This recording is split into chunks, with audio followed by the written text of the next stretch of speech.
for the tree's answer. The pine tree above them swagged in the wind. The merchant said, "We could ask the tree." So the tiger called up, "Pine tree, can you help us sort out an argument?" "I can try," said the pine tree, bending its branches down to listen. The merchant and the tiger both told their sides of the story. "Well," said the tiger, "tell this foolish merchant that life isn't fair. Tell him that bad can follow good." The pine tree said, "But in my life, good has always followed good. I let the birds make nests and bring up their baby birds in my branches." The pine tree went on, "Then the birds carry the seeds from my cone for miles, so that my baby trees can grow all over these mountains. The more good I do for the birds, the more good they do for me. So life can be fair, and tigers should not eat their rescuers." Tweet, tweet. As the tree creaked upward again, the merchant grinned at the tiger. "Off you get then," the tiger said. "But the ox said I should eat you." The merchant said, "The tree said you shouldn't." They looked at each other. The tiger said, "One said yes and the other said no. They haven't sorted out our arguments at all."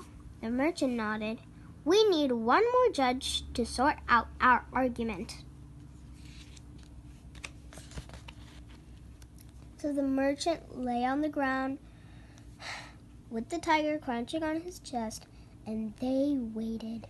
Chapter 5. The Hare's Question. A big gray hare hopped along the path.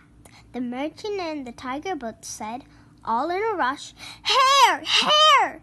Can you please help us sort out our argument?" The hare said she would try.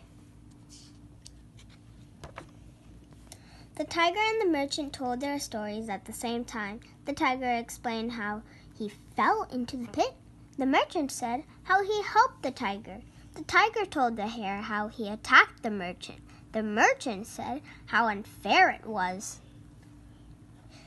They both said, "So please tell us, is it good that bad deeds should follow good deeds, or should good always be repaid by good?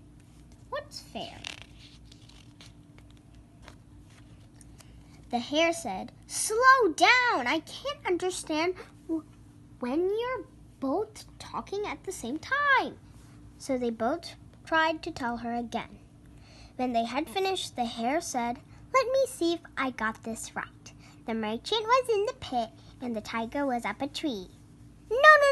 No, they both shouted, and they tried to tell the story again. The hare shook her head. "I'm sorry, I can't understand this at all. You will have to show me, then rather tell me. Where were you both when this all started?" Chapter 6. Back to the start. "I was in the pit," said the tiger. "I was on the path," said the merchant. "Please show me where you were," said the hare. They looked at each other. Then the tiger climbed off the merchant and jumped back into the pit. The merchant stood up and stretched. "Was that tree trunk in the pit when you met?" asked the hare. "No," said the tiger and merchant together. "Then they take the trunk out," said the hare.